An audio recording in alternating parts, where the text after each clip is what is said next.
Welcome to Her Fantasy Football. You can check us out at herfantasyfootball.com or on Twitter at herfantasyfb.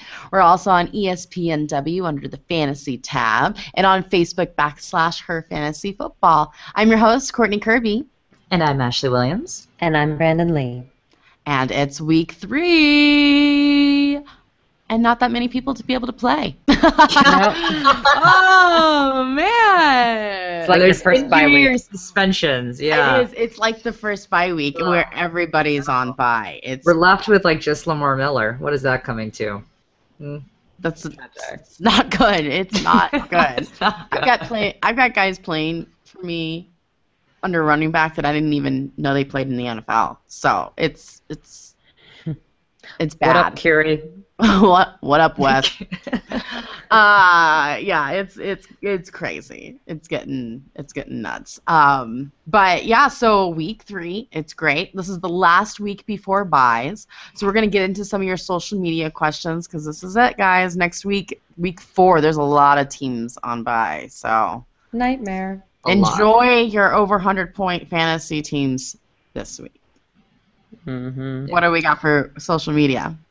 Which, by the way, guys, we're going to get to all the injuries and suspensions in the team write-ups. We just figured we didn't want to start with another depressing Ray Rice conversation, so we're going to keep it upbeat. We're going to keep it upbeat. Keep it upbeat. Keeping it positive. Even though no one's playing this week, you're welcome. First question from Mac Jack at Mac0Jack. AJ Green or Mohamed Sanu? Well, that decision's probably made for you, buddy.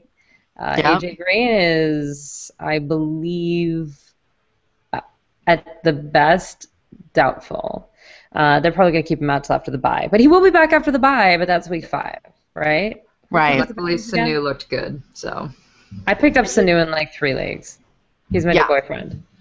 Absolutely. I speak about him on the ESPNW show that we do on Tuesdays. But, yeah, Sanu is a good, viable pickup. I like him. He's legit. Good stuff. Legit. All right. In PPR, who would you start? Andre Ellington or Pierre Thomas? Pierre Thomas. Good big week this week. Big week. Yeah, Mark Ingram's out, buddy. I'm so sorry to tell you that. And I hate that Mark Ingram was relevant. It's the worst thing in the world. But he was. He's actually telling you to play Pierre Thomas, but it's true. I'm playing him in one of my leagues, too. Yeah, Pierre for sure. I mean, Ellington has been just kind of so-so the last couple of weeks. I mean, granted, Dwyer's out. It's a foot injury. But that's less of an impact than Mark Ingram being out in terms of total touches to your player, so I'd say Pierre Thomas. And by Dwyer being out, we mean he abused allegedly his girlfriend wife and child. So there's that. It's just sticking with the theme, you guys. Sticking with the theme. They're out for one reason or another. Yep. Next game. Injury or suspension? When we say a player's out, you have to guess. Yeah, now we're going to have to update our rankings on our website. That's a good point, Ashley. We're going to have to put S for suspension. S. Suspended. Yeah, suspended. Yeah. Would you trade Matt Asiata for Doug Martin? This is a sports person at JR_and_sports. Wow, that's crazy. No. No, Doug Martin's going to come back. He has a slow start. I wouldn't play him. I would hopefully you get a better guy to play for the next 3 weeks. But I think that Doug Martin's going to be good come game week 6. I don't know when his bye is, but around then. And Matt's game tape was not good.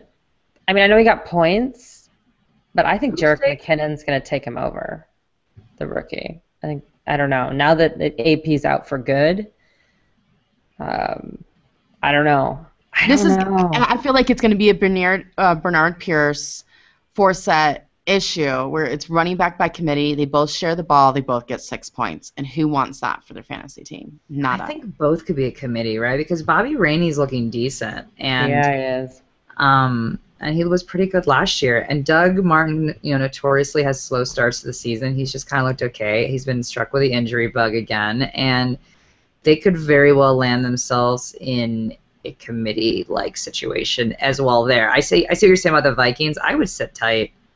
I mean, Doug Martin may have slightly more upside just because he has had one proven season, but he also had one really crappy season, and this season's been ho-hum thus far. Granted, And if this is and if this is a straight up deal, one for the other, no way. You cannot give up your second round pick for a guy that nobody even knew was on a roster. You know, well, he would be getting Doug Martin. Oh, he would be getting Doug Martin? Yeah, right? Isn't that you trade for Doug Martin? Mm-hmm. Do it. I mean, yeah, I agree. McKinnon probably will end up being the running back when all is said and done in a few weeks here. It's not the worst trade in the world. I feel like this is like, I'll trade you $5 for $5. In quarters. Yeah. You know, I'm not quite sure. It's which $5 is slightly less crumpled. I don't have a definitive opinion about this, so I'll go with you ladies on that one. Because I couldn't care less about either of these players. I have Doug Martin. I do care. But I would say if you have somebody else to play for the next few weeks. I have Doug Martin too, and it's been painful. I would do the trade. It hasn't been good with being a Doug Martin owner. No. You know, it's interesting that I knock on wood, have not had a suspended player yet, and I'm in 9 fantasy leagues, and a big injury. Actually, it's not true. I have Jamal Charles and AJ Green, but it's fascinating when I hear Doug Martin. I'm like, how is he not on one of my teams? But I haven't paid attention to him, so I'm going with you ladies on this. Flex position. This is from Fro Clover SC at Fro_Clover. Flex position, Cincinnati running back Jeremy Hill or Saints running back Kerry Robinson. I will start. I'm loving Giovanni Bernard. I know everyone wants to think Jeremy Hill has something going on, but he's been rocking the Casbah. And with Ingram out, I think Kerry Robinson's actually going to get the majority of the carries. I feel like Pierre Thomas is going to get the majority of the passes. So I'm actually not hating Kerry Robinson, and frankly, Drew Brees in the passing game is very weird right now. So I think they're going to have to lean on the run a little bit. So I guess I would go Robinson because I think that's going to go up a little. Both of them are obviously desperate plays. I mean, let's be honest. Desperate. I would go Hill. And this is why. Because with AJ Green out, I think Cincinnati's really going to have to rely on their running game this week against Tennessee. And I think that Jeremy Hill and Giovanni Bernard play well together, and it's not a 6.6 point kind of guys. Jeremy Hill did nothing in week 1. He was awful. But I feel like they're going to have to really rely on Hill to make it through with Green out. So I kind of like Hill better as a flex this week. What do you think, Ash? I'm really torn because I see what you're saying there about Hill, and I agree that they're going to need to incorporate him a bit more, and they're going to have to swing one of the running backs out to be a bit more of a receiver in the stead of AJ Green being out. But I also see the fact with the Saints that it ain't good. So they got to switch stuff up with the Saints as well, and I don't know how Kyrie's going to be involved in those packages because, again, with Mark Ingram out, that does give more of an opportunity for touches with Kyrie, and their receivers aren't stepping up, and they're just, they're what, 0-2 right now, the Saints? That's bad. I have a lot to say about that later, but yeah, they're 0-2. Does he have both of them? Yeah. I guess he has both of them. He's picking between them for flex. I mean, the good news is I would honestly say it's not like a running back. Yeah, it's flex. I would say it's very much going to be matchup based, and I would, because I don't cover either of these teams, so I don't really look at those numbers in detail, but I would say look and see who's had the most touches thus far in the season, because that's going to be a little bit more, kind of more indicative. Well, it's hard because Mark Ingram's out, and Kyrie was very obviously the third string, so. And AJ Green's out, so it's going to be a different running game. This is a running offense, right? That's what we're all scared Bengals about are with playing. Who's the Bengals playing? Tennessee. And Saints are playing. The Vikings at home. And Minnesota's defense is good. I'd probably go Hill this week. And I would just go with a different player. But you got a wide receiver, buddy? Go that route. You got to have an extra wide receiver on your bench. I think they're going to be putting up a big fight in New Orleans at home, trying to save their 0-2 season. They have to, all right? They have to. I mean, I just feel like this is going to be desperate zone. They're going to do anything they can with any weapons they can. And Sean Payton's he's going to get creative. He's going to have to get creative, right? Because whatever it's not working. Yeah, and they do play substantially better at home than on the road. They're one of those teams that you need to really look at all your fantasy players as far as value goes up if it's a home game versus an away game. So, so the good news is we gave you a lot of information and we gave you no decision. No answer on that. So you know what, buddy? We'll tweet you with a solid answer. We'll tweet you back with a. I need to marinate on this one. I think you gave a Hill answer though. Yeah, I didn't. When you said home, I thought you meant the Vikings are home, not the Saints are home. In which case, I was definitely like Hill. Although the Vikings' home, I feel bad. They don't really have a home because they're playing at the University of Minnesota outdoors in a college arena. I feel bad for them. The Vikings season. I'm excited to hear Courtney's analysis because I'm just sad for them. I just want to know who has more touches. It's short. No, a lot of my analysis is short because everybody who's been kicked off of the NFL are on all of my teams.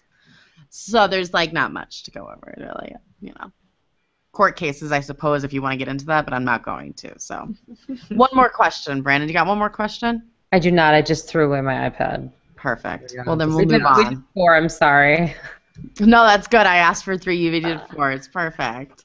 Well, let's get into week 3 matchups, everybody. Let's see who we're going to play, who we've got calls, and who we're benching this week. Oakland Raiders, I'm looking at you. Let's start off with the Tampa Bay Buccaneers 0-2. What? Super Bowl champs 2014. And Atlanta Falcons 1-1. Oh. The comeback kids. You guys can't declare people Super Bowl champs anymore. We have to because they automatically have the worst season. Yeah, that's what makes this fun, Brandon. We're not like legitimately being like Tampa Bay's going to win the Super Bowl. Absolutely. It's like when we say game of the week. It's clearly not the game of the week. Clearly. It's so good. I know. I felt bad when Courtney sent this outline because I was like, oh, man, we got to start this off with Tampa Bay. Oh, I know. Because I have no play Miffy Gothams. No. Yeah, I wouldn't either. Vincent Jackson and I are breaking up, so I'm with you. It's not his fault. It's not his fault. I'll get to that. So I'm going to start with Josh McCown. Talk me off the ledge. It's his fault. Well, I can't talk you off the ledge, but I can, Okay. No, I can't even remotely talk you off the ledge. But so believe it or not, Josh McCown was the 8th highest scoring quarterback this week. He was. Last week. Crazy. Which is, again, something is amuck in the NFL, my friends. I was going to say, and Drew Brees was the 32nd. Yeah, it's not just suspensions. Yeah. Like, we are living in, like, a crazy NFL world right now. So when McCown's the 8th highest scoring quarterback and the Bucs look as bad as they do, there's a problem. Because he scored more points than Foles, Wilson, Brees, Brady, Dalton, just to name a few, of your starters. So, while he only threw for 179 yards, we all know my absolute distaste for quarterbacks that consistently throw under 200 yards. It's unacceptable in my book. But, and he threw for no touchdowns. But he did rush for 2 touchdowns. That's it. That's 12 points. It's 12 points. So, don't expect for him to rush for 2 touchdowns every week. But what I will say was positive is that he clearly felt a bit more comfortable with the offense, and he looked a bit more like a vet, right? Because he's been in the league 12 years, and he was starting to make, some more smart decisions. So that's at least encouraging, right? My other guy called me Bobby Rainey. Robert, Bob, Bobby, whatever you want to call him, or whatever I decided to call him that week. Bobster. Mr. Bobby. Is Buster a nickname for Robert? Sure. Yeah, I'm going to call him. Brandon, sure. Yeah, whatever. So he had a fantastic game, guys. He had 22 carries for 144 yards, 17 points, which is awesome. And the Falcons, give up the most points to running backs, so it could be a really interesting week. Now, the problem is going to be whether Doug Martin's actually going to play. It still hasn't been announced if he's going to play or not.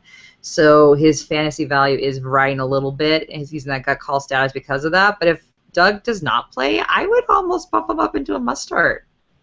I would. Because he's playing against the Falcons, and he looked fantastic last week. So, again, check your injury lineups. That leads me to Doug Martin.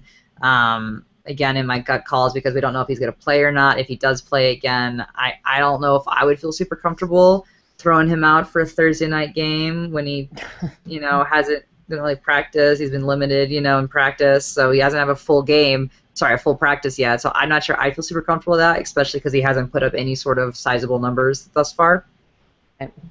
Your call. I'd feel more comfortable with Rainey, who's actually put up a decent game. And then Vincent Jackson. So I am giving Jackson, and when I say Jackson, I really mean McCown, one more week in the gut calls before he has to get downgraded to bench. Because the problem is he's got so much more to give, but McCown isn't giving him the ball. I mean, 3 points in week 1, 5 points in week 2. He only had 4 receptions in both of the games. That's absurd that your number 1 receiver only has 4 catches in a game. So there's clearly a problem there. But I've got the other half of the NFL. Yeah. So I mean, one more week at the gut calls before he gets downgraded. So, and I have no one on the bench, surprisingly. Falcons. My notable stardom would be Matt Bryant. Again, fantastic kicker. Keep him in mind on your kickers. Kickers are people too. They matter. And so many kickers are really, really sucking this year. Literally, you need to look at your kickers because some of them are losing jobs. Detroit. They auditioned 3 different people, including Garrett Hartley. And if you've never listened to our podcast, my despise of Garrett Hartley is right up there with Ryan Matthews. He's haunting you. He is haunting me, I would like to say. And I was so angry when I saw the tweet from Adam Schefter today. I literally almost direct messaged Adam Schefter to go on a rant, and I was like, that'd probably be inappropriate, actually. Adam Schefter follows you back? I don't. I just saw some tweet come from him, and I literally was kind of like about to go off and be like, Garrett Hartley, are you joking? Are you joking me? But I cooled my stuff for a second and didn't do it. I didn't send it. Anyway, I'm on a rant. But to Matt Ryan, I have my must starts. He's got a favorable matchup this week. And the Bengals are a tough defense, and Ryan threw 3 picks and only 231 yards and 1 touchdown. It's not the kind of game you were hoping for, but, just put that game behind you. Ryan likes the deep ball, and the Bucs have a really hard time defending deep ball tosses. So this could actually be a really fun game to watch because these are the games where they throw some 70-yard bomb and you're like, yeah, which is always more fun than like the dinks. So it could be really fun. I think he could have a really successful game and be back up in the top this week. Julio Jones, who was the 10th highest scoring wide receiver. Well, he did have less yards this week with 88 versus 116 last week. He was able to find the end zone. So that's encouraging that he's being looked at in the red zone. So be excited for him. He's going to be great. And then my gut call will be Roddy White. Roddy White has a hamstring that's been bothering him. He was held out of practice, but I do think this is largely due to kind of that vet mentality where they would rather just rest their vets and kind of push their body because they've had years and years of experience of practice. They just kind of show up on game day. That's Roddy White, right? It's the theme now in the NFL, I feel like. Nobody practices on Wednesday. I mean... It's like the whole Patriots. Everyone's questionable. No one practices Wednesdays. So don't freak out. You'll still play Roddy. And then my bench is the whole Falcons running backs. We've gone over this. Don't do it. Don't do it to yourself. They all need to be resigned to your bench until proven otherwise. I'd rather have someone blow up on my bench than be completely burned week after week after week after week with some guy. It's fine if he has a big game on your bench, people. It is fine. And then Harry Douglas, I like him. He's got potential. The problem is he's just not being involved in the offense enough. He's not getting enough targets. So you can't justify playing him. Again, he's fantastic if, say, Roddy doesn't play. Then maybe look at Harry. I think there's still better options out there, but that's where you kind of need to reside Harry Douglas to right now is literally just if somebody gets injured. So there's no real fantasy relevance for him at the moment. Boom! San Diego Chargers 1-1 at the Buffalo Bills, undefeated. All right. I'm gonna actually start off. We listed San Diego first because they're a home game, but or they're the people that are coming to Buffalo. But I'm gonna start with Buffalo because to me, in a season of drama and depression and sadness that, frankly, for me, started off in the worst possible way, like literally the worst possible way. The Buffalo Bills are the feel-good story of the shining year. light, the beacon of light. Jim Kelly is cured from cancer. They have a new owner who loves Buffalo. Like, they are it's a love fest in Buffalo like, right now. I'm sorry. I'm going to pick this show up by its bootstraps, and I'm going to say the Buffalo Bills are the shining light of the NFL in 2014. And if you thought you were going to say that, you're lying. Right. You're lying to me. Although I did kind of like them in the preseason, but you're lying. So anyway, I will start with San Diego, but I just had to say that because I am really happy for them. So San Diego, Phillip Rivers. What? Oh, yeah. Crybaby Rivers got his game on. Bolo tie this. So Phillip Rivers. 19 kids and counting Rivers. Yeah. I mean, he's impregnated someone by now, his wife by now, for sure in this show. Oh, I was like, whoa. His wife, know? not someone. no, I'm definitely not saying that. That was a weird thing. So anyway, Phillip Rivers, give him rank number 9. Why? Because he decided to spank around in a like crazy way the Seattle Seahawks in their home, and he just kind of proved that he's a little stud muffin, and I'm into it. He and Antonio Gates are in Magic. love. And you know, I actually really like Buffalo's defense. I'll get into that. So I think that Buffalo give them a run for their money for sure. In fact, I wouldn't be surprised if Buffalo won, frankly. But I do think that Phillip Rivers is going to put up some numbers. Antonio Gates too. I just want to put the Ladarius Green hype to rest. We're done. We're done. You can drop Ladarius Green. As far as the gut calls are concerned, reports state that Ryan Matthews is out 4 to 5 weeks with a sprained MCL. So what does that mean for you? I think Donald Brown is actually going to get the bulk of the work. Okay, so and then Danny Woodhead is going to continue being kind of this like, you know, specialty back with the pass catching. But as we saw with Darren Sproles on Monday night, that's a-okay. So Absolutely. I would play both of them are definitely at least flex plays. But it's hard for me to give you any statistical backing for that because Ryan Matthews was there. So it is what it is. Also, do start Keenan Allen. Now, let me be clear here. He had a rough couple weeks, but he had Patrick Peterson week 1 and then the Legion of Boom week 2. Can we cut him some slack? He's still got some catches. He never zeroed out. He's going to be fine. Speaking of zeroing out, Malcolm Floyd, we need to talk, you and I. And I don't understand what happened. I don't get it. I don't understand. I think he'll come back actually this week, but still, I just had to say, if someone gets a 0, I understand not playing them the next week, and I'm probably one of those people. So, Buffalo Bills. Love, 2-0, crossing fingers, please no one get arrested. Dan Carpenter is the #1 kicker in football right now. He has yet to miss a kick. He is dependent on every single game because they get down the field just enough to get a Dan Carpenter field goal at a long range, meaning you get more points. He is awesome, and he's only owned in 5.8% of ESPN leagues. This because he was so awful last year. He was so bad. I think I had him ranked like 28 to 32 every week. Don't play him. Don't play him. And this year, he's just coming out, and he's like, I need to get my game back on. He got it. Yeah, he's like, I don't want to be the next Garrett Hurtley. I better pull it together. Yep. Absolutely. He's just rocking it. Points are points, people. Check your kickers. Points. You know what I keep thinking of, Ashley, is in Fiddler on the Roof when, which I don't know if anybody's seen that movie in forever, but where the dead grandmother comes down and does that song where she's like haunting the family, you know, is what I'm seeing Garrett Hartley with his helmet coming on and just like haunting you when you sleep, and I'm just into it. It's like that's what's going on visually in my head. That's how my brain works, people. Almost a decade-long haunting then, because yep. He just won't leave you alone. This has been an issue for a long time. He and I, a long time. Yep. Well, what's not an issue is CJ Spiller still playing at nice performance. He's making all of his owners proud, which is very nice and a very sad year for running backs. However, I play in a league that doesn't count return touchdowns, and I've never heard of that. I mean, I killed it in that league. I'm number 1 by a long shot, but I was so ticked. The defense even? The defense didn't get it? You're saying the player doesn't get it? No, they don't even have a defense in that league. No one got any points for that touchdown. Ugh. Because a lot of leagues, CJ Spiller did not get points for that touchdown. Except if you had Carpenter.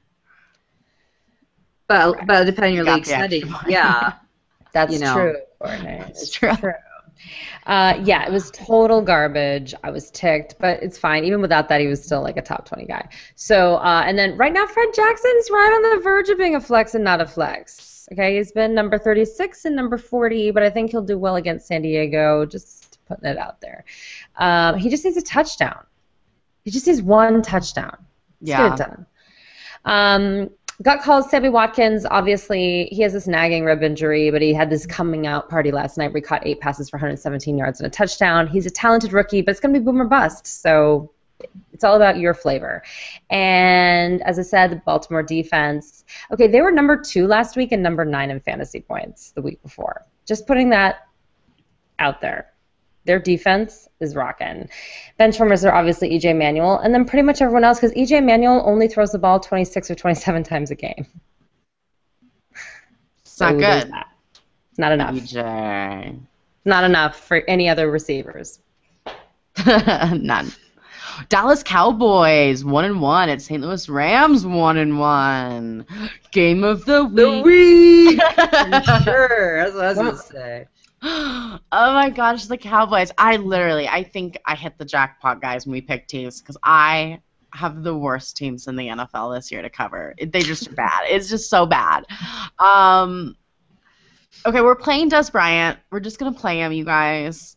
It's going to happen. He had a good week it's just, we have to play him. You play your studs. Doesn't matter who's throwing them the ball, unless it becomes a Vincent Jackson, Victor Cruz, Torrey Smith situation. We'll get into that. But Dez will fight to get the ball, and he will get it. DeMarco Murray, player of the week. Gosh, he is doing so well this year. I was not super high on him. I was nervous. I was. Yeah. You weren't that high on him. But, yeah, we were all kind of like, really? Like, I love him. I have him in, 5 leagues.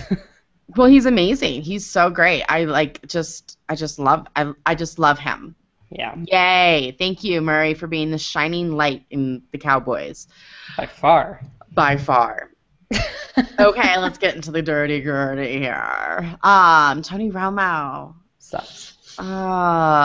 Sucks. Okay, this back injury, right? It has to be the back injury, right? This isn't really the way he's gonna be now. It just can't be. It just can't. But I think he's gonna have a bounce back week. And I'm gonna tell you, if you're in a deep league, play Tony Romo if come Saturday the health reports are good. Because I just have this feeling that they're going to have a good week against the St. Louis Rams. If he does not, I say bench him, for a long time. Because that's just the way it's going to be then. Let's use the proper terms, Courtney. We're going to deactivate him. We're going to deactivate That's what we've been doing this week. But here on Her Fantasy Football, you're going without pay as well, my friend. Mm-hmm. And this hurts me to do, but bench Jason Witten? Is that? Yeah. What is going on? It's the season. I'm telling you, I have the worst teams. The Romo's what's going on. Yeah, it is bad. Well, Witten's, he had 4 receptions for 32 yards. He needs to have coffee with Antonio Gates and see how he still has his groove, because he needs to get it back. He needs to do a Carpenter and start, getting on the top of the rankings here. Rams. I'm done. That's it. There's no one worth talking about. Well, the Rams won't be super long either. So my only pain who got him is their kicker. Zuerlein! Greg Zuerlein. Yes, that's correct. Kicker dance. The only must-start from the Rams. He had 14 points last week and 8 points the week before that. He's the 6th highest ranked kicker thus far this season. And then that classic kind of team that can kind of get down the field just enough but never scores, which is exactly what you want for your kickers. So there you go. Keep him in mind. My gut calls is Zach Stacy. So I'm aware Zach Stacy might literally be your best option at this point due to the gloom and doom injury-filled weekend and suspension-filled week. So he literally might be your best option. And in this case, he may not even be that bad of an option because of some of these injuries. And the good news is that he unquestionably outproduced Benny Cunningham. We had that whole debate about them all of a sudden filling into a committee situation. It was going to be entirely who's the hot hand. But Stacy had 71 yards and a touchdown and 19 carries. We're kind of only at 6. So we're talking like a vastly different workload here, 6 versus 19. So that should make you feel a little better about Stacy going into this week. He just needs to secure the ball a little bit better so that not only us but the Rams are also confident that he is their guy, so we can kind of drop this committee talk. Brian Quick is on my gut calls. Quick is a tough one, right? Yeah, because if you're in a league that's PPR or you're in a league that's got a 3 wideout start, then he's a good option as your wide receiver 3. If you're in a league with 2 wide receivers and a flex, then maybe you could look at him for a flex role because he did get 9 points the first week, 7 points last week. So he's consistently in the mix. He's consistently getting points. He hasn't had one of these crazy 2 or 4 point weeks. And with players dropping like flies, he's not a terrible option for your flex. Again, if you're thinking PPR, fantastic option. Bench, Benny Cunningham, and bench should be Austin Pettis. Pettis only scored 0 points in week 1 and 4 points in week 2. That's not going to cut it. So that's all the time spent on Pettis because that's how much time you should spend thinking about putting him in your lineup. None. I cannot wait to watch this next game. The Washington Redskins, 1-1, baby. Why? Kirk Cousins and the Philadelphia Eagles with Mr. Nick Foles. I'm actually super jazzed for this game. So excited. So excited. I have loved Kirk Cousins since last year, and I have hated RG3 since last year. And this is like this. I'm sorry, I need a moment here. This is the best thing. This is the best thing. And if you look at our rankings, I do wide receivers. I bumped up every single one of them now that Kirk Cousins is throwing them the ball. I'm telling you, this is a new offense, people. Bye-bye RG3. If he comes back after injury and they play him and they lose, they better bench him. That's all I have to say. I'm a little sad for RG3. I feel like he never came back from that injury. I think his rookie. I think the whole thing was so ill-advised, and now his confidence is gone. I hear you. I agree with you, but I just kind of feel like, man, Shanahan. I don't know. I do think part of it too. Again, we're just on a rant right now because this is we're on a rant. Because what else do we say about Washington? Start them all. You don't know. Yeah, seriously. Why don't you just start everybody? The problem is he's a running option quarterback, right? So when you get a huge injury like an ACL, it changes your career. It just does. I mean, well, that's why you, as a quarterback, you need to be able to do more than just run the ball. Be a running back if that's what you can do.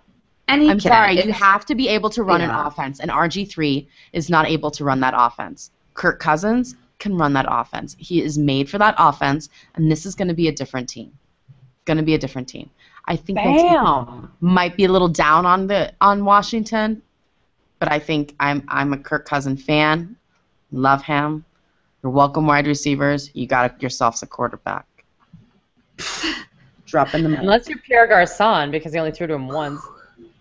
I'll get to that. Yeah. 60 yards and a touchdown this week.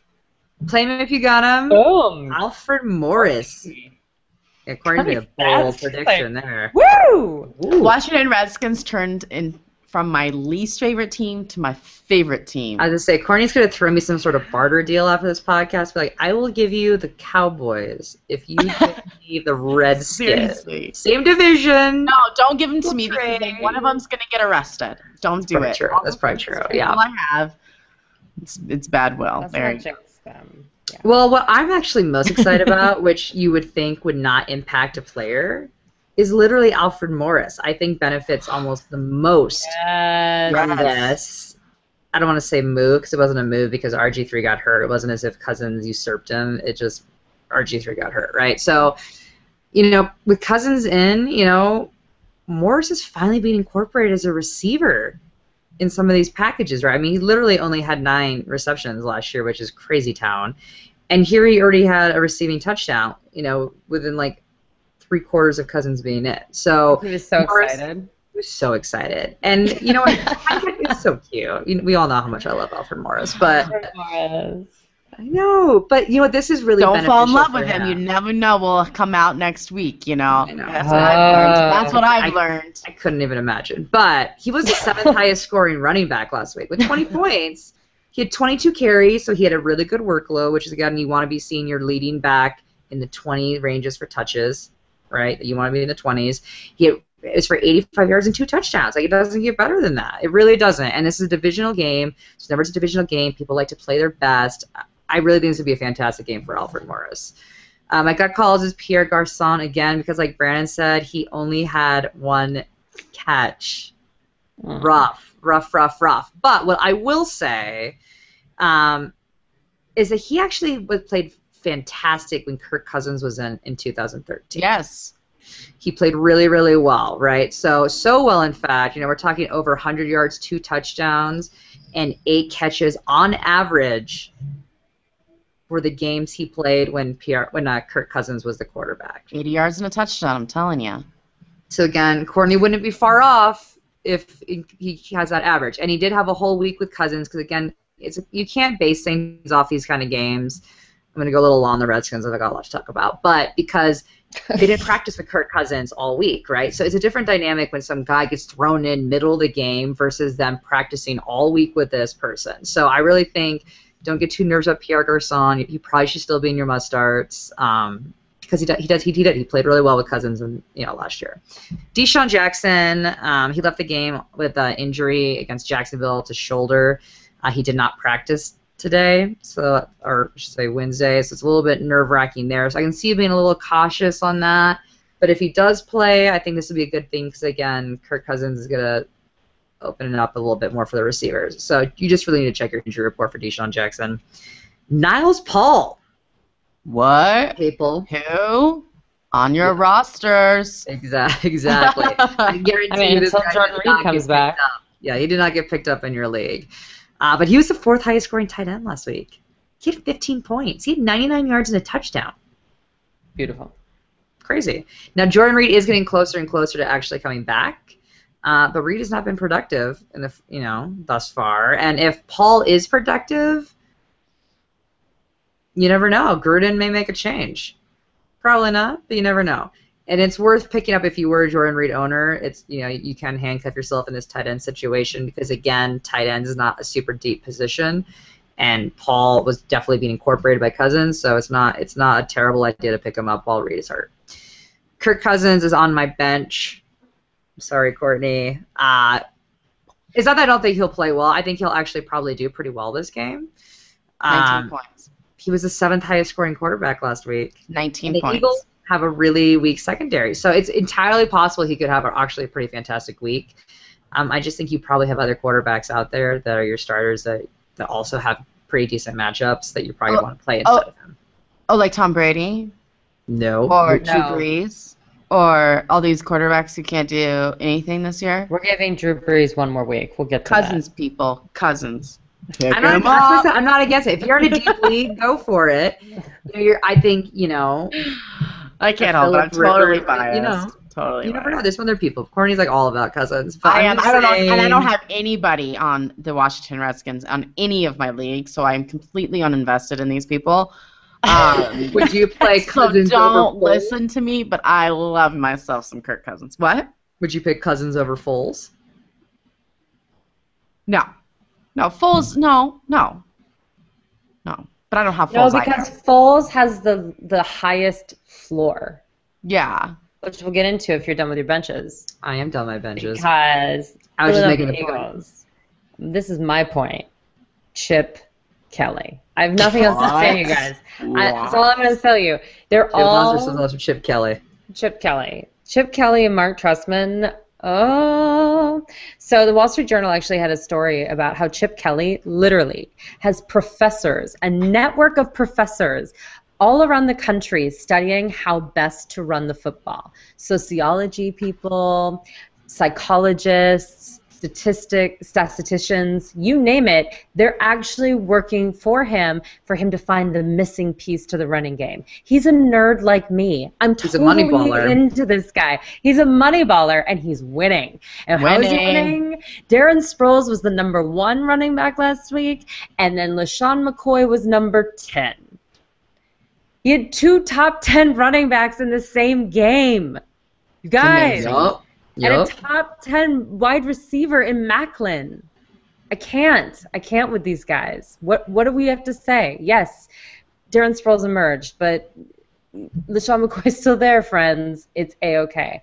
And that's why Nick Foles is our number 11 ranked quarterback. He's not blowing you away, but he's never going to get less than 17 points. Even when he had 3 turnovers, that's what he had, you guys. Like, I mean, I can't tell you how wrong people are when they're down on him, because it's like, you guys, it's not about him, it's about Chip Kelly. Just keep remembering that. Zach Ertz, same deal. They sometimes run 3 tight end sets. 3 tight end sets. It's bananas, but it works. And Zach Ertz continues to be a top 10 guy. It's ridiculous. Macklin, top 20 each week. What can we say? What could we say? Like, for all the haters, like, I got Jeremy Macklin in like the 7th, 8th, 9th, 10th round. I got to so scared of injuries. They're so scared, and you know what? He may get injured, but then you know what? I'm gonna just go pick up that Jordan Matthews kid, because right now he's doing nothing, and he's on my bench along with Riley Cooper. They just don't use them because Zach Ertz and Darren Sproles are taking all the touches, which is fine. They're gonna still be there, but if you need to drop them to do some damage control based off of all these suspensions or what have you, go for it. And then as far as the Philadelphia defense, they had a good game the first game, not so good the second. I'm not gonna start anyone against Kirk Cousins because Courtney told me so. Absolutely. This might be the highest scoring game of the week. It will be. Because both defenses are not good, and yet both offenses are doing some crazy stuff right now. It's just, I mean, it's. I think it's exciting. Banana. Well, the Redskins, actually, their defense is actually one of the better defenses right now, but it's only because they've played the Jacksonville Jaguars and the Cowboys, right? Yeah. So, I mean, yeah. No, they didn't play Cowboys. Who they played? They played who's the other team they played? Week 1. I don't know. I don't cover them. As again, yeah, I'm not invested in Washington at all. Houston. Yes, I mean, another non-offensive powerhouse. So this will be a different game. Well, let's talk about Houston. Houston Texans not an offensive powerhouse, but they're 2-0 people against the oh so very good New York Giants. You guys, you want to talk about tirade? I'm sorry. Okay, so I just want to point out, though, before we get started, because I am this angry about the New York Giants. I'm nervous because it's about the Giants. Okay, so supposedly Eli Manning had an amazing game, right? He was amazing. He was amazing. He got 15 points. If that's his top, we got a problem, people. But I will say this week with quarterbacks, a lot of single-digit scoring in quarterbacks this week. A lot. I didn't even put Eli Manning on the bench, Brandon. Thank you. Then I'm glad I said something. Courtney's not even going to justify having to talk about him. I'm not even going to talk about him. Because if you own him, shame on you. All right? Unless you're in a super deep league. Super deep league backup. 2 quarterback leagues. Okay, Ashley. Okay, yeah. Pick up Kirk Cousins. Thank you. All right, let's get to the Houston Texans because they have some good players. They do. They do. I'm starting off with the Texans defense, though, my friend. So good. Because why? They're playing the Giants. Eli. And J.J. Watt now catches touchdowns. Okay, hold on. Have you guys seen the commercial where he dances as a chaperone? So bad. He's so amazing. So good. I want to marry. So I Googled what rich people buy, and I didn't like what I saw. So I'm just going to keep doing what I do. Yeah. He's amazing. Okay.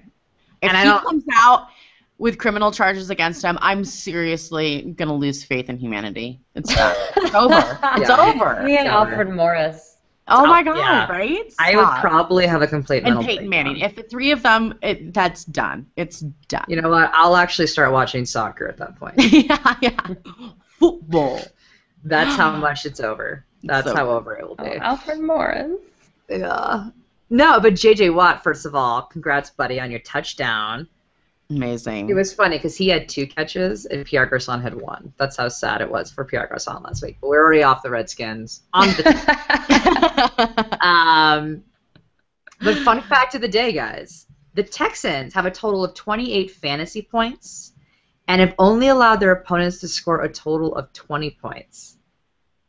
Wow. Okay, yeah. So the ratio of more fantasy points than actual points, I think, could actually still roll over into this week 3 here.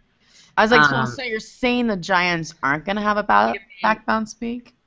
This is not the bounce back week. Yeah, for sure. This roll is going to happen. Giants are taking candy from a baby. Come on. Yeah, and as far as the defense, I mean, the Giants literally give up the second most points to defenses. I don't see that changing this week. And you got J.J. Watt and crew chomping at the bit to tear Eli apart. It's going to happen. Andre Johnson and DeAndre Hopkins, right? So Johnson only caught 6 passes, but he is averaging over 10 yards a catch, which is what you want to see from your top, wide receiver. He scored 9 points in week 1, 7 points in week 2. Again, not numbers that we're accustomed to with Andre Johnson, but everybody's been just kind of scoring low points, honestly. It's not like... Yeah. I mean, there's been some crazy ones like Jordy Nelson this week, which I'm sure you guys will get into, which is, fantastic. Oh, I'll get into it. Yeah, but a lot of these people are kind of literally scoring in this 9 range, so it's not completely absurd that that's where he's kind of falling. Hopkins saw even less catches, but he's catching the end zone in both weeks. So that automatically puts him in contention for a start, just because he is a red zone target. So, and the Jets give up the 4th most points to wide receivers, so I see both of them having pretty big weeks. So, love me some Houston Texans receivers. Arian Foster, I love you as well, buddy. Boom! Yeah. I told you he was going to have a good week, and he did. I'm a little concerned because we got kind of a little bit of an injury concern situation. Coach O'Brien did say that he's going to consider spreading the workload out a bit just to keep Foster healthy. I don't want you guys to worry in terms of what that's going to fantasy implication that's going to have for you. Foster is still going to get the lion's share of the touches. He was limited in practice Wednesday. Again, this is the new thing, that Wednesday practices. I'm not sure it's even a new thing, but I think it's more of a precautionary step more than anything else. And the Giants have given up a lot of yards to opposing running backs, so Foster's probably to have another fantastic week.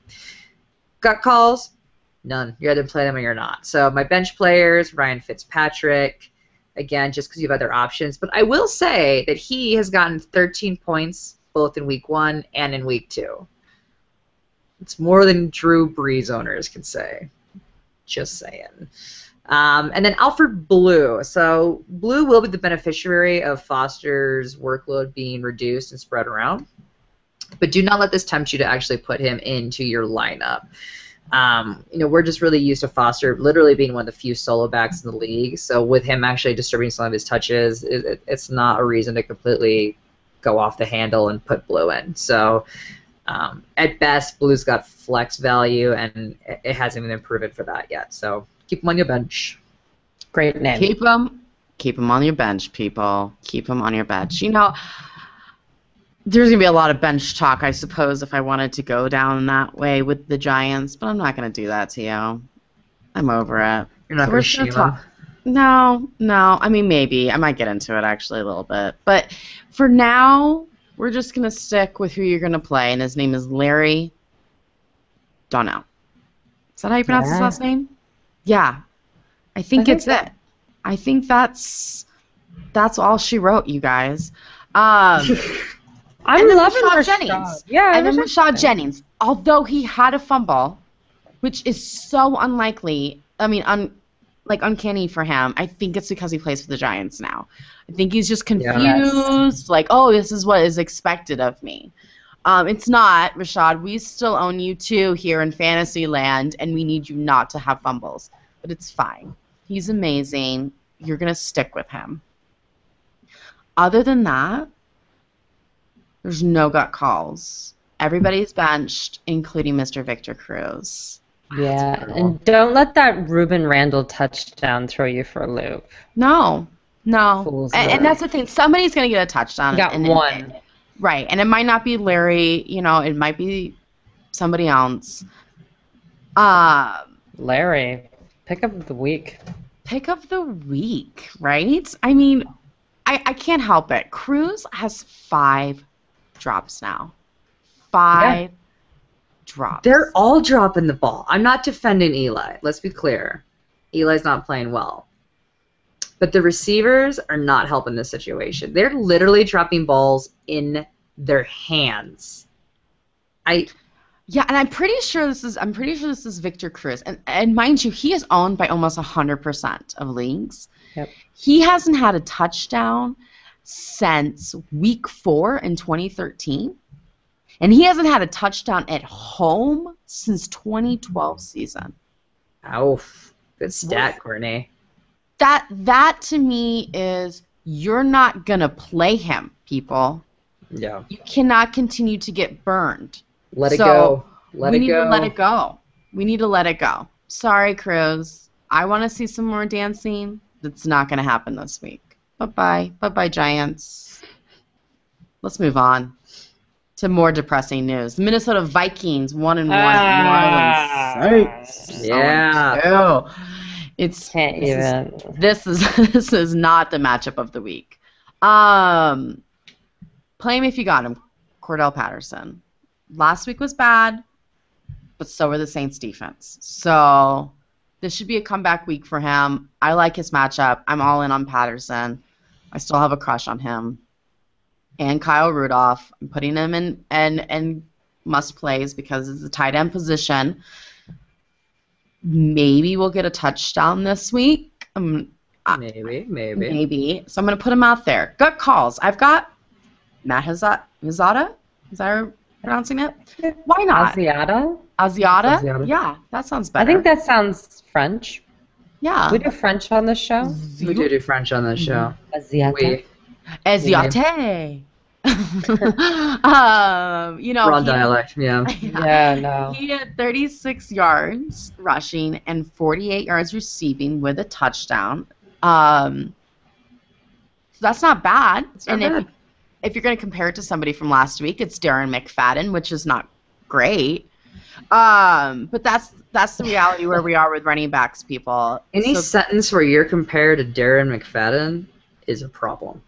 12 points. He got 12 points. I mean, and we're going to have to get used to that kind of being more the norm for running backs, I have a feeling, this year. So unless you're Darren Sproles, that's all I have to say. But he's a great flex player. I like him as a flex player. If you have to play him as your number 2 running back, that stinks, but I understand. Bench player is Matt Castle. Nobody owns him, but just for fun, let's do this. He had 202 yards, 1 touchdown, and 4, let's count it, 4 interceptions. Oh, I really loved Castle. It's time for Bridgewater. Bring him on. Bring him on. And just a real quick refreshment, AP has been put on the exempt list. And if you don't know what the exempt list is, because we haven't spoke about it since Michael Vick, it's basically a list where you're not allowed to practice or play, but you're still getting paid. So everybody can have their own thoughts on all of that. But what does this mean for your fantasy team? It means that you're stuck with Matt. So enjoy that. Sorry. And you know what? It's like we've already discussed that we're against domestic violence. It's like at a certain point we're just exhausted about talking about it. And you turn on ESPN NFL Network, that's all you're going to hear. And we're not a news show. We are a fantasy football show. And he's not playing, so get him out of your lineups, drop him. He probably won't be playing for the rest of the year. Maybe not even going into some of 2015. So, Yeah. So is what it is. Thank you, Brandon. We do not. We're not. We are okay a fantasy entertainment podcast. Fantasy entertainment podcast. This is not entertaining. And I have a feeling that AP Oh, we know AP's not going to be the last story because Jonathan Dwyer just happened too. And that probably won't be the last story either. And so we're not going to take over our whole shows with all of these. So, could you imagine if we had done More Money, More Problems right away on this season? I mean, it would be the whole show. It'd be the whole show. It'd be the whole show. And at some point, there's like repeating fatigue. We've already said what we need to say. Yeah. We're going to move on to Just J.J. Watt disturbing. dancing as a prom. Yeah, because you know Or what? middle school. You know. Yep. And or the New Orleans Saints. That's what I'm talking about. Who are Also not 0-2. entertaining. Not, no. I mean, I would say I'm shocked that they're 0-2, but then I watch tape and I'm just kind of like, something's off. Right? I mean, maybe they can get it back, but it's definitely gonna be an uphill battle. I think if someone's like, "Hey, are you worried?" I would say, "Yeah." I mean, I'm not like terrified. I don't think, "Oh man, what happened?" But there's some work to be had.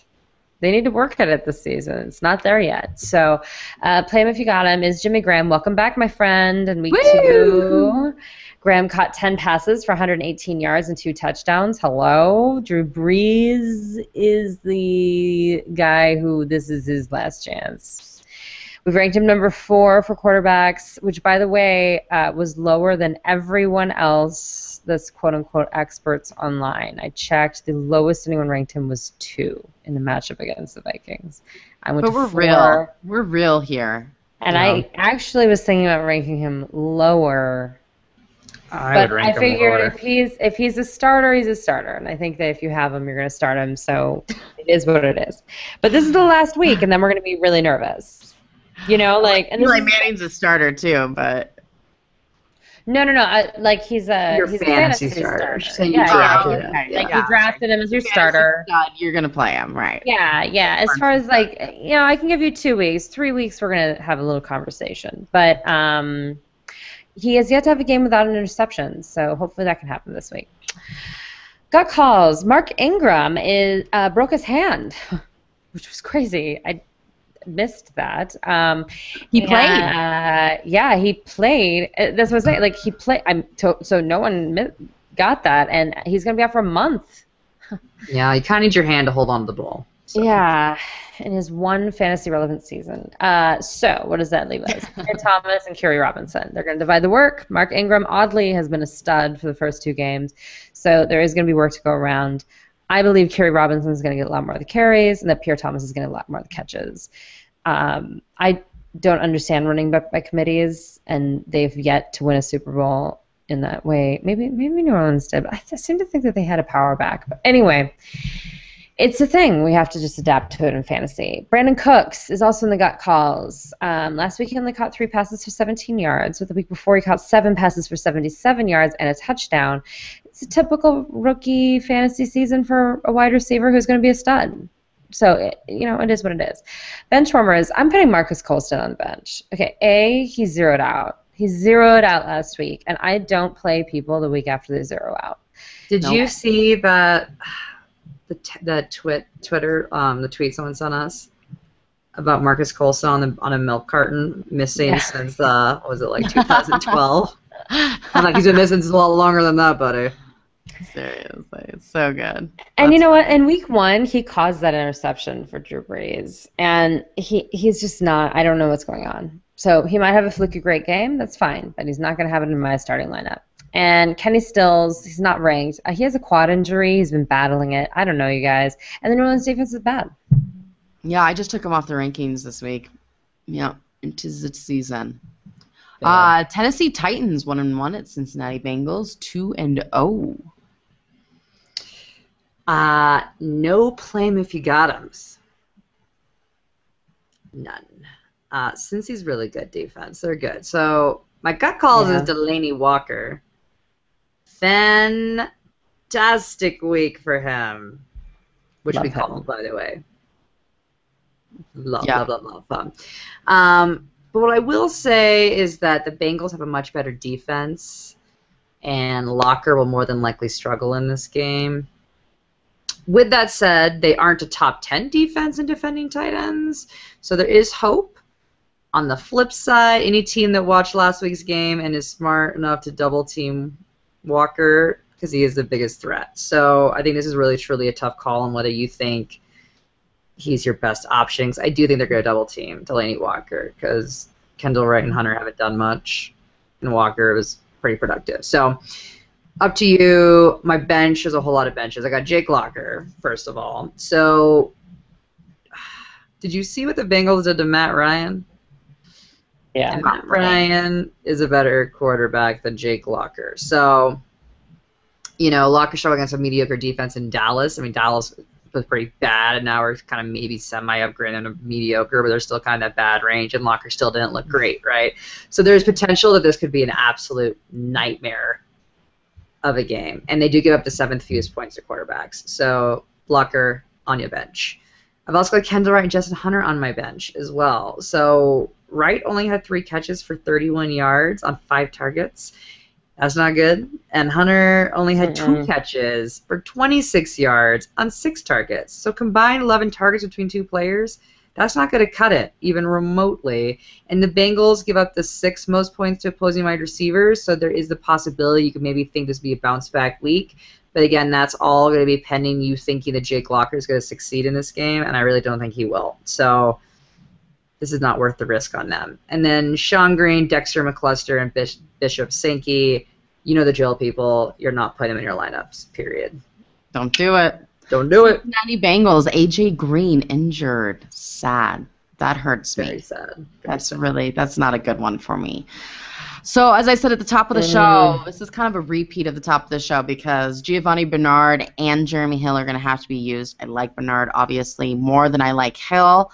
But if they plan on getting a win over Tennessee, they're going to need to use both of them as receivers and running backs. And then Mohamed Sanu, that's going to be your number 1 wide receiver in Cincinnati this week. I have him in my gut calls just because I think he's a wide receiver 3 or flex player. So if you play with 3 wide receivers, I like him. I like him there a lot. I do think he should be in your lineup in that case for sure. He had 84 yards and a touchdown, which is fine by me. I'll take it. Andy Dalton's also in gut calls because that just seems to be his spot this year, which is fine. And no clear bench warmers that any of you own. So that's where I am with the Cincinnati Bengals. Go Bengals. Baltimore Ravens at Cleveland Browns. Ooh, the Ravens. Steve Smith. All right. Oh, yeah. I'm dancing. He's the only person on this team that looks like they have life in them. I mean, 6 receptions and 71 yards, that's nothing to, freak out about, but it's the Ravens here, people, and then we have to freak out about something. I like him. I would put Smith in my lineup if I owned him as my flex player, wide receiver 3 spot, because he sees balls. He sees the targets. He gets the receptions. So there you go. Good calls. Bernard Pierce and Justin Forsett. They are sharing the carries, and although Bernard saw more balls, touched the ball more last week, it doesn't mean that's going to be the same this week. So luckily for all the Ravens, Cleveland's defense is pretty bad against the run. So if you're going to play them, that's the positive side. But this could be if they win, this could be a total team win, which means our fantasy teams are screwed. So there's that. And then Dennis Pitta and Owen Daniels. What is that? What is that? I can't talk about it. I can't do it. And therefore neither one of them are going to be crazy. That stuff is that I can't do. That I cannot do. So I'm over. Tight end by committee is not okay. No, it's not okay. It's not okay. Owen Daniels, you're not okay. All right? Let me just say that. Bench Joe Flacco, duh. And then Torrey Smith. I'm sorry. Week 1, 3 receptions for 50 yards. Week 2, 1 reception for 10 yards. I think not. So, sorry. I finally dropped Torrey Smith. I just couldn't take it anymore. Hold on, that's a question. Was Steve Smith always referred to as Steve Smith Sr.? No. It's the most wonderful thing. Name then, right? Torrey Smith. Yeah. And I'm like, this is so sad that we actually put a senior on the end of his name. I guarantee it was his idea. I guarantee it's his idea. hysterical. I haven't looked into it, but maybe he has his Steve Smith Jr. himself. Right, so now he gets to be the senior, yeah. Yeah. Maybe. But it brought me back to high school. Remember when there was other Ashley Williams, and they would announce over the PA system, Ashley Williams, the freshman, Yeah. please come to the office. And I was never in trouble just because our mom worked there and she needed to talk to me for a second. But it was always, the freshman. It was so humiliating. So I want him to have Grandpa on the back. Just cut the serious? chase. I bet he'd be okay with it. Yeah, he's like, yeah, I'm on oldest fire. man here. He has got. I told love you. I said at the beginning of the season, he had a chip on his shoulder. He was ready to prove something, and he is doing it, people. He is doing it. Senior citizen. You know who else is doing it? The Cleveland Browns by beating the What? Saints last week. That made my That was Sunday. awesome. That was out of control. And Hoyer crying as he's drops to the ground when the kicker kicks a field goal, and he's crying. It was so sweet. Imagine Hoyer the was? pressure he feels. Yeah, Yeah, Hoyer. I missed Of that. course. Yeah, I mean, Pressure's his nothing but whole pressure. offseason was just a disaster. I will say though, Joe Flacco's 11-1 against Cleveland, so we'll there's see. that. Maybe they can keep going. Play him if you got him is really just Terrence West, based on the fact that there are no running backs in the league anymore that aren't arrested or hurt. So it's him, and he's getting it done with Tate out. He's fine. But to be, he rushed for 68 yards and a touchdown on 19 carries. But to be fair, Isaiah Crowell, he rushed only 11 times for 54 yards. So if he had the touchdown like he did the week before, he would have more. So anyway, they're probably going to keep sharing it, but still, it'll be fine. Got calls, just to let you know, as a reminder, Jordan Cameron is still listed as questionable with a shoulder injury. So they have a bye week in week 4. It's very likely that they'll do what they're doing with AJ Green and just hold them out until after the bye. Josh Gordon pled guilty the other day to a DUI charge. However, that doesn't have anything to do with the other suspension that supposedly has now been reduced to 10 games. Which he's currently serving, so he'll be back week 11. Now, yeah, okay, you can pick him up and have him on your bench for week 11, but you need to get to week 11 and be eligible for the playoffs. So if your team stinks, you should not have dead weight on your roster. So week 11's way in the season. It's not like he came back in week 6, you guys. So get to the playoffs first. Don't get ahead of yourself. Also got calls as Andrew Hawkins. He's averaging 7 catches a game. If the Browns can keep Johnny Manziel off the field, what an idiot move. Idiot move to bring him in for one play. It was just so dumb. So glad Brian Hoyer finally defended himself and was like, yeah, I didn't like it. Thank you. If they can do that, then Andrew Hoyer's Hawkins kind of is a change. handsome. Is it just me? No, he is. Well, I'm into bald guys, so. Does he yeah. look a little bit like Eminem to you? Is that what it is? I do not find Eminem attractive, just to put that out Slim there. Shady? But he looked like somebody. I don't know. I saw him in an interview and he was wearing this weird jacket that looked a little off. You know what? He looked decent, and he definitely looked like he belonged out there, and that there should be zero conversation of Johnny Manziel. My personal opinion. Absolutely. He's still on the bench just because of quarterback fantasy numbers, but stop putting Johnny Manziel in. You're driving me crazy. You're driving me crazy. I'm done. Boom. Drop it. Green Bay Packers 1-1 against the Detroit Lions 1-1. Great. Green Bay Packers. Play him if you got him. Aaron Rodgers, Jordy Nelson, Randall Cobb, Eddie Lacy. I refuse to waste your time by giving you any further analysis. Yeah, you start them. All of them. Every week. Ugh. Lacey's been rough. As a Lacey owner, it's been hard. No, last week he was balling. He got hurt the first week. Kind of balling. He was Kind of just like.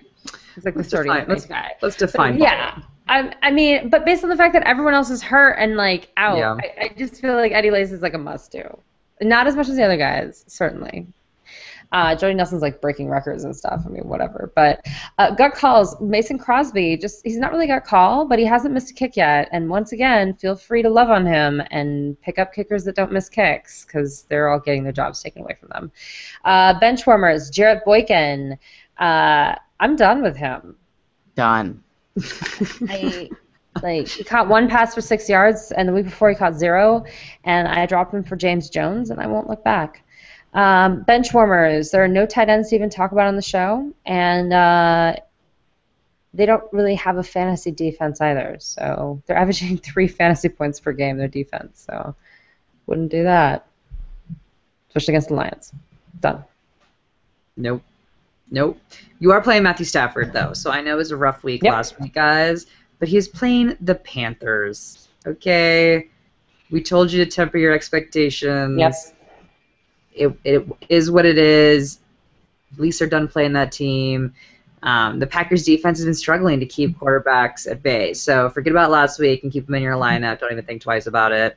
Same goes for Calvin Johnson. There are only 2 times of the year that Calvin Johnson is not in your lineup. It is on his bye week and it is if he is injured. Those are the only exceptions. Period. Now, the Packers allowed the 4th most points to opposing wideouts in 2013, so Johnson should fare just fine. Do not be concerned about it. Again, you're always starting him. My gut calls Joique Bell and Reggie Bush. This is interesting. Again, I think Joique Bell is going to have a better season than Reggie Bush, and I'm going to stick with that. Bell had 10 carries for 36 yards and was targeted 11 times, catching 6 of them for 61 yards, whereas Bush only rushed for 26 yards and only had 6 receiving yards. Bell is also out carrying Bush 25 times to Bush's 15. So if you got to have a flex position, I know Bush is your starter technically for the Lions, but my money would be on Joique Bell to actually put up bigger fantasy numbers for you. Bench, Detroit Lions tight ends.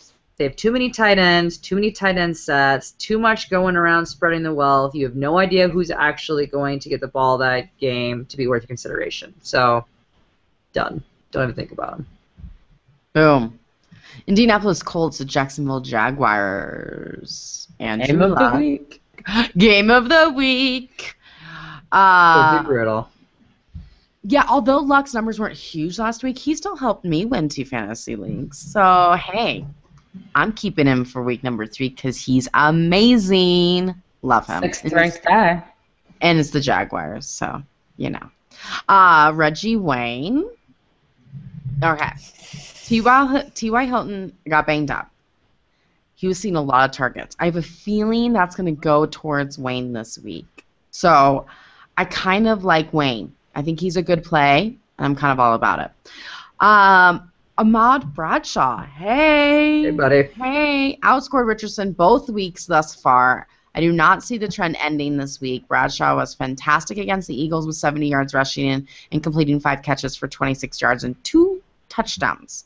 Jacksonville cannot stop their run. So, okay, I'm on. Adam Vinatieri as well. Gut calls. I have T.Y. Hilton because of injury. Trent Richardson. Mm-hmm. He's looking better this year than he has. He is, and I'm not saying bench him. He still is the starter of the Colts for some reason. So, he is going to get see touches and he is going to get yards. So, we're still there. And then, I guess bench everybody else that's on the team. Yeah. I don't know. Yeah, there's nobody else really to talk about. Well, and then we're going to get to the Jacksonville Jaguars. Let me give you an injury report. Toby Gerhart, probable with an ankle injury and just not playing that well on it, wrapped up. Storm Johnson, backup running back, probably out. He's probable with an ankle injury. Marquise Lee, limited at practice on Wednesday with a hamstring, questionable. Alan Hearns, questionable with an ankle, didn't practice on Wednesday. Mercedes Lewis is out on IR on Tuesday. Extremely unfortunate because he was the only consistent offensive weapon on the team. And then Clay Harbor, the backup tight end, questionable with a calf injury. Cecil Shorts, forever questionable due to a myriad of injuries. So when it comes down to play him if you got him, it is none. Gut calls, #free Bortles, and bench warmers everyone else. Do you think that they're actually injured, or do you think it's because they don't want to play for the Jacksonville Jaguars? It's debatable. They're injured. You forgot Chad Henne, bruised ego. On the list as well. It's painful. It's painful. Oh, man. We'll move he from one great team. A ton. I know. Oh, they're not helping anyone. That's just it. Everyone's injured because no one's good enough. I mean, it's sad. It's like they got to get it together. Yeah. Come on, Gus Bradley. Come on. One good team to the next. The Oakland Raiders 0-2 to the New England Patriots 1-1. Play him if you got him. Nobody. Gut calls. I do not think Maurice Jones-Drew is going to play on Sunday. He might, but my bet's he's not going to. It's going to be Darren McFadden again. And then, as I said earlier, he had about 12 points last week. I'm okay with that. So, no, he's not, DeMarco Murray, but New England's not that great against the run. So I kind of like him this week. I know that's crazy, but I'm kind of a McFadden fan for week 3 only.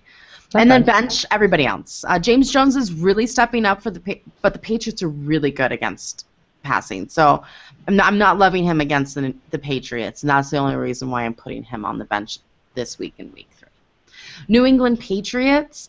I'm sorry, Julian Edelman. I love you. Yeah. I love you so much, and you are officially my fantasy husband. I cannot get over you. 81 yards and a touchdown.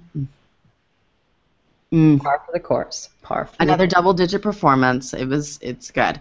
Rob Gronkowski, you're going to start him. I know. But you have to prepare yourself for this, people. You drafted them, not me. Okay? So you're gonna play him. He's only playing half the snaps. He's not fully healthy yet. Okay. Well, this is nothing new. You're gonna put him in your lineup. Stephen Gostkowski and the New England's defense are also must-starts. Gut calls, I have Tom Brady. Well, Brady didn't have a good week against Minnesota with only 149 yards passing and the touchdown. And this is it. If he cannot perform well against the Raiders, it's done for me with him. He will move on to the bench. Okay? It's a Drew Brees kind of situation here. Yep. Shane Vereen and Stephen Ridley. I hate you, Bill Belichick, so much. No. So much. It's disgusting. The worst. Vereen, big game week 1. Awesome. Put him in your lineup. Ridley, week 2. Big game. Vereen, nothing. Hate you. I can't tell you who's going to have the big game. I think he does it on purpose. Absolutely. He does it to give the big finger to fantasy players. Absolutely. Literally, I think he does. Yeah, absolutely. I'm just not into it. I can't handle it. I would, if I had to put money on a name, I guess I'd pick Vereen this week because maybe this is going to be a pattern. But it's scary. It's a very scary situation for running backs in New England. And my benches is all the rest of the wide receivers. I even took them off my rankings. They're not even seeing any targets. I mean, it's pointless. So, bye-bye.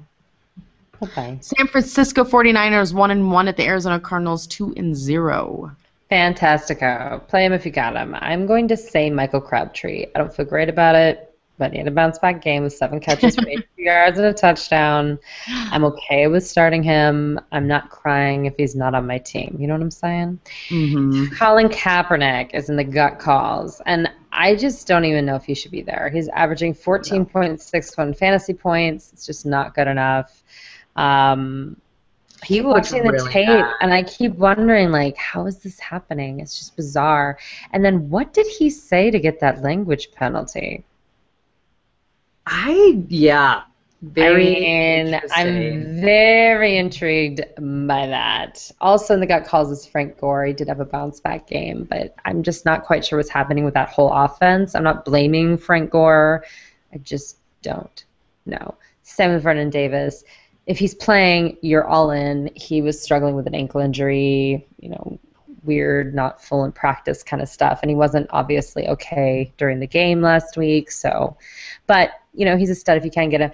But the thing is, tight end Vance McDonald left the game versus Chicago with a knee injury, so they don't have him back up either. It's bad. And then Carlos Hyde, if you're really desperate, maybe.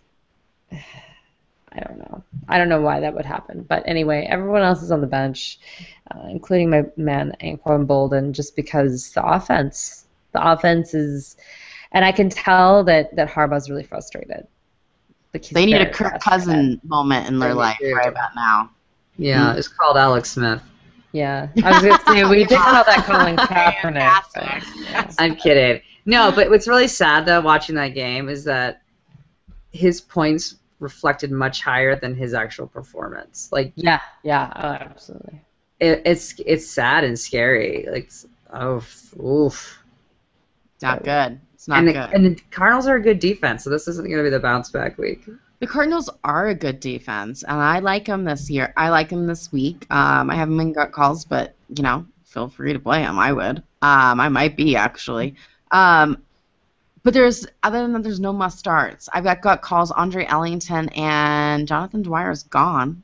So that happened before I did my write-up, or after I did my write-up. So excuse me if I stumble over my notes, but Ellington just cannot stay healthy, and we were promised this workhorse, us fantasy owners, and we're just not seeing it, and it's making me angry. Cranky. But, most likely he's your best bet this week, so you're going to play him. And it's San Francisco 49ers, and they are intense, but they don't have much going on, and the reason why they don't have much going on is because they lost Carson Palmer. And so bad. I know, and it's crazy that he has such an effect, but their backup is just no Kirk Cousins. Sad enough. Mr. Drew Stanton is on the bench. It's not going to happen. And therefore, I have Larry Fitzgerald and Michael Floyd on gut calls because two fantastic players, but if they don't have a quarterback throwing them the ball, it's not going to be pretty. Agreed. It's sad. Cardinals, I love you. I hope your defense has 2 touchdowns. Let's go. Go Cardinals. Okay. Denver Broncos 2-0 against Seattle Seahawks 1-1. Is this the Super Bowl matchup that we never see? Wow, this couldn't fall at a better time for the NFL. Right. Draw some ratings. This wasn't planned. This should be interesting. I'm excited. Enter Courtney's conspiracy theory. I like it. Broncos, Peyton Manning, Demaryius Thomas, Emmanuel Sanders. These are your givens. You are starting them, period. I'm going to talk about Julius Thomas and Monte Ball just because I need people to actually talk about the Broncos because they're really, quite honestly, basically all starters. But Julius Thomas, you can't be mad with the 9 points that he got you last week. We told you not to expect another 28 points. But what is interesting is that the Seahawks actually give up the 3rd most points to tight ends thus far this year. Yeah, it's crazy. And Thomas is a very good tight end. So with an even better quarterback who knows how to pick away at a defense's weakness. And you better believe that Peyton Manning has probably studied more tape for this game than any game in the 5 years for this kind of redemption moment here. So you better believe he's going to know exactly how to go about this. Monty Ball was only able to rush for 60 yards. He scored you 8 points last week against the Chiefs. Don't let this freak you out too much. The defense, the Seattle has a really good defense. And they give up the 14th fewest points to running backs. I'm trying to find a silver line here because that means they aren't a top 10 defense against the rush, though, right? So they're still a very good defense, but I think Ball's going to be able to actually get some points here. So don't be totally freaked out on that. My gut calls is Wes Welker.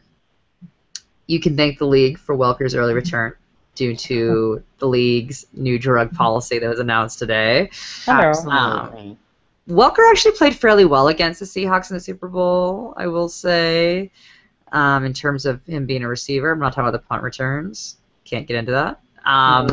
But, he's been out the past, 2 games, and he had the concussion. So for me, I think he's fine to play, but I completely understand why you were nervous, maybe not want to throw him in on a very tough team against the Seahawks, but it's also completely understandable if you do want to throw him in. My only bench is the Broncos defense. They scored 4 points the first week, 2 points last week. The Seattle offense gives up the 9th fewest points to defenses, so all of this basically does not bode super well. I will say that there is always a possibility this could be a fantastic game for the defense because they're going to want to try to prove something from last year, but I think you've got better and less risky options in the defensive play. Seattle, play him if you got him. Russell Wilson's a top 10 quarterback. Again, I apologize, but things are true. He got you 17 and 18 points. That's the way it is. So if you got him, you play him. You know what it is? He passes for very few yards, but he always passes in the touchdown, which must drive Marshawn Lynch owners crazy. But yeah, so you start Marshawn Lynch. Just know he just doesn't give a rat's ass about your fantasy team. Nope. He does not care about you at all. But, he sat out with a back issue and he's questionable, but I think he'll be fine. They were playing in 120 degrees in San Diego. I mean, I'm not saying that's an excuse for their loss, but Hot. I think they got roughed up, Also, start Percy Harvin, even though his fumble on the kick return was ridiculous last week. But he's the only guy they're consistently using, and they do have to score points, especially against the Denver Broncos. And they're at home. They're a different team when they're at home, for sure. Starts kicker Stephen Hauschka. Got calls of Seattle defense. They got a whopping 0 points last week, and they're going up against the Broncos, which they're at home. They're probably going to be fine, but there's a possibility. There's still a good call to me. And then everyone else should be on your bench. And if you're thinking about starting Zach Miller, if you're really desperate for tight end, he's questionable with an ankle injury. Bam. Let's go, Broncos. Come on. Let's do this. We can do it. Homers. We can do it. We're homers. I don't care. I'm saying it out loud. Let's go, Broncos. Kansas City Chiefs 0-2. What? At Miami Dolphins 1-1. This could be a really, really interesting game, actually, because they both have really hot and cold offenses right now. So that's a nice way to put it. Yeah, really they're bad. Nice I have to put one nice comment for each podcast. They're bad. Then I can move on to my nasty ones. Mm-hmm. Niall Davis. He had the 4th most points last week of all the running backs against a pretty good Broncos D. So 21 points to be exact, 22 carries, 79 yards, 2 touchdowns. So with Jamal Charles questionable, Davis will be the one getting the ball and lots of touches. If Charles does play, then Davis's value basically takes a nosedive. So you very much need to look at the injury report. I could see them still using Davis to some extent because, again, Charles has been virtually non-existent in fantasy thus far. First game was rough. Second game is out with an injury. So you really need to be looking at that injury report, which kind of basically bled into my Jamal Charles, who goes into my gut call. Again, he had a high ankle sprain. They're saying it's not a serious sprain. He's questionable to come back. It's entirely possible that he'll play this week. No way, really? Yeah, but are you comfortable, with that? No. I'm not. I don't think he's going to play this week. I'm going to put that out there. I think you're fine to go with Niall Davis, but definitely make sure that you look at your injury report. My other gut call is Travis Kelce. As we said all year, Kelce definitely has the most upside between him and Fasano with the tight ends. He did have 4 catches for 81 yards last week, and he looked pretty impressive. I will say that. But the big issue is to keep in mind is that Fasano is still targeted quite a bit in the red zone. So Kelsey's targeted in the open field a bit more, and then he gets towards the red zone, and Fasano's kind of a little bit more incorporated there. So, it's tough. And the Broncos do give up the 7th most points to tight ends, whereas the Dolphins are actually a bit better in defending tight ends. So they could actually probably maybe shut Kelce down. So it's really touch and go. I know tight ends is a really rough situation. It's possible that if you maybe own Vernon Davis and you're looking for someone and Kelce's out there, it'd be worth the risk. But that's really about it. And then Dwayne Bowe, I've got on the bench. He looked okay. Still only got you 4 points. Sorry, not good enough. Alex Smith, again, you're not playing Alex Smith, so I shouldn't have to mention it, but don't do it. Don't think about it. But you did. Yeah. Dolphins. Mike Wallace. Dolphins. Dolphins. I was just saying the same. The Dolphins. Another big week from Mr. Wallace, guys. He had 56 yards and 1 touchdown off 5 receptions. It's crazy. He's clearly Tannehill's favorite target, so that's good to know. So with 2 solid weeks under our belt, I think we could feel a little bit better about putting Mike Wallace into that kind of must-start situation. And the fact that Noshawn Marino is out, I think they're really going to lean on Wallace to, help drive the offense production. So I'm pretty excited for Wallace this week. Yeah. My gut calls, Lamar Miller. Mm-hmm. I can't tell you to start him. It's just against my moral fiber. I can't do it. But his stock has gone up this week with Marino's elbow injury, sidelining him for the game. Marino will probably be out for multiple games, so Miller will be the man in town. It's worth handcuffing yourself for this Marino situation. But what I will say is that Monty Ball did not put up huge numbers against the Chiefs. Again, only 8 points. And Miller is a far less impressive running back than Monty Ball, so I certainly would not be expecting huge numbers from Miller. They have a far less impressive offensive line, too. Yeah. Far Far less impressive. Bench, Noshawn Marino, he's injured and out for this week. Again, probably multiple weeks. And then Ryan Tannehill. Tannehill might actually have a pretty good week against the Chiefs this week, honestly, because the Chiefs give the third most points to opposing quarterbacks. So it's possible. So if you're in a deep league and you're in a situation where you got maybe Drew Brees or some guys that are Brady that aren't put up any numbers for you, I don't think you'd be crazy taking a flyer on Tannehill this game. That's all I'm saying. Absolutely. It wouldn't be crazy. And then Charles Clay, 2 points and 3 points respectively in the first 2 weeks is not going to cut it. I mean, 58 total yards in 2 games. I don't think so. Not good, people. Done. Done. We got the Pittsburgh Steelers 1-1 at Carolina Panthers 2-0. Rough game for the Steelers. But Antonio Brown is still a receiver that you are always going to start. Ben loves him. We love him. You should love him. Brown had 18 points in week 1, 10 points in week 2.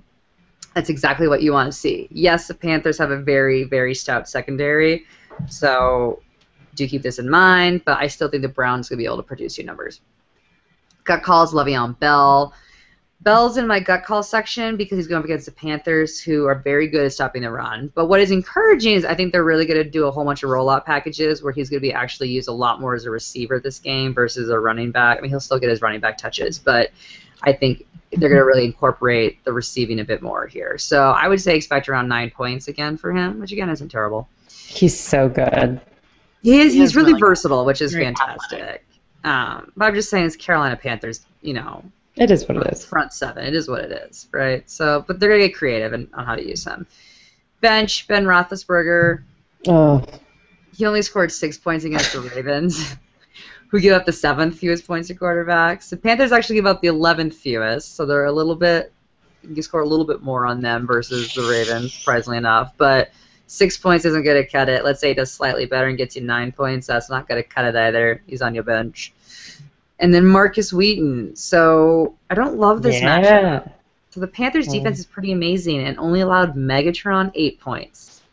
And that's Megatron. Newsflash. Marcus Wheaton is not Megatron. I'm just saying. So Wheaton was only able to get 5 points against the Ravens. Probably expect the same amount here. And again, that's not going to be starting wide receiver numbers. Maybe a flex, but definitely not your starting wide receiver. So that's the Steelers. That's the Steelers. Let's talk about the Panthers. Brandon's spilling drinks over there. Got him. Carolina defense. What? We've been talking about him the whole Pittsburgh write-up. That's because they're awesome. Even with Greg Hardy removed and put on that exempt list. As he should be. No, he should be in prison. The defense should still have a nice game against Pittsburgh. We're not going to talk about it, but, he's getting paid over $13 million this year, and, he's a gross person. And he's been convicted, so I can say that. They've had double digits in the last 2 games, and I expect it again this week. So I do too. We're in it. Cam Newton, well, he came back and didn't let you down as fantasy owners. Oh, he did. Cam. Love him. 281 yards and a touchdown with 2-point conversion. Okay. He also rushed for another 19 yards. I think he'll have a great week in week 3 against the Pittsburgh Steelers. I'm in on him. I'm done.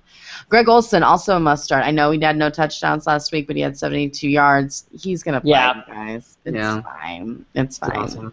And if you can all remember, last week Owen Daniels had 2 touchdowns against the Pittsburgh Steelers. So if the second tight end for Baltimore can get 2 touchdowns, Greg Olsen can get more, right? Gut calls, Kelvin Benjamin. I do think Benjamin's going to have a big week this week. I'm just throwing that out there. I know he did not perform amazing last week, but he is the number 1 wide receiver for Carolina with no competition. So I'm okay. I'm okay with that. Well, Jason Avant got the touches this last week, right? Yeah. Yeah, but freak. I think Benjamin's going to. I'm just saying. I think it was a freak week where Avant was just like the target. Right. Jonathan Stewart. I know it hurts me to even put him in gut calls and feel confident. No. Oh my God, it's so bad. I need alcohol. Maybe less alcohol. I don't know.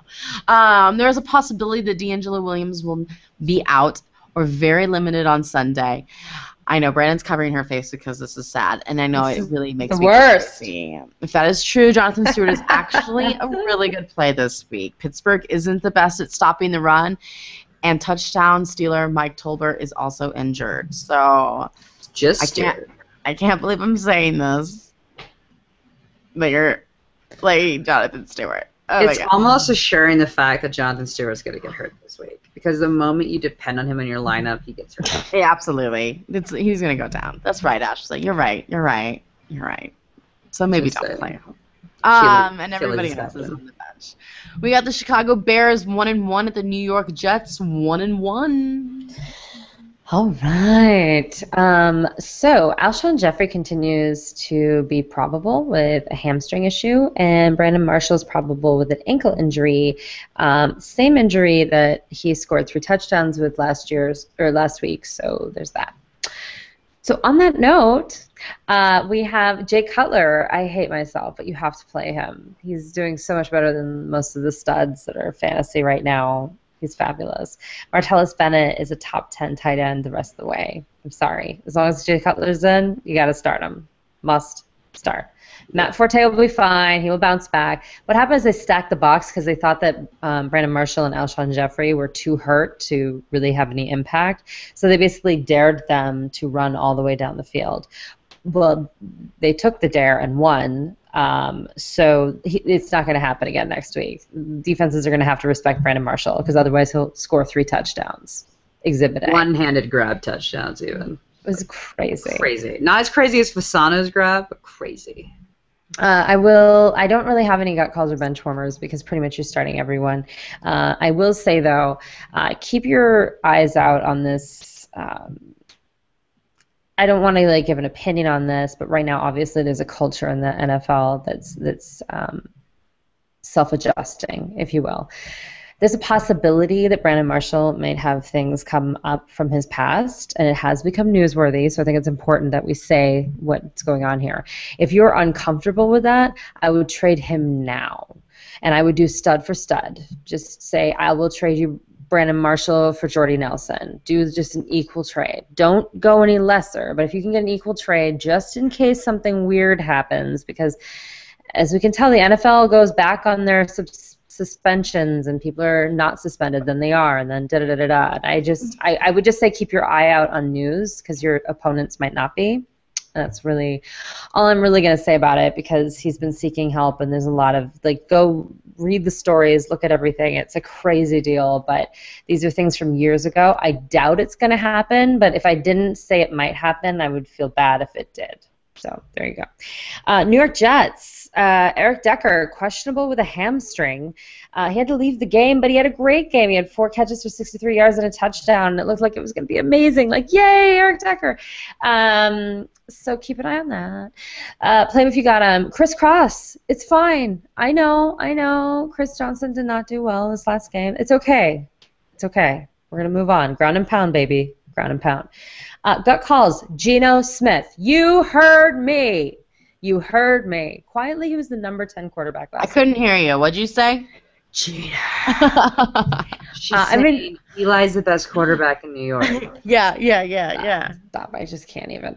He had 171 passing yards, which is not good, with a touchdown and interception. But he rushed for 26 yards and a rushing touchdown. Those rushing touchdowns add up. They're going to be home. Something to think about. They had that terrible loss. He should have had another touchdown. That timeout debacle. Brutal. I mean, I can't even tell you. I live that in New York, and the runoff on Tampa Bay was brutal.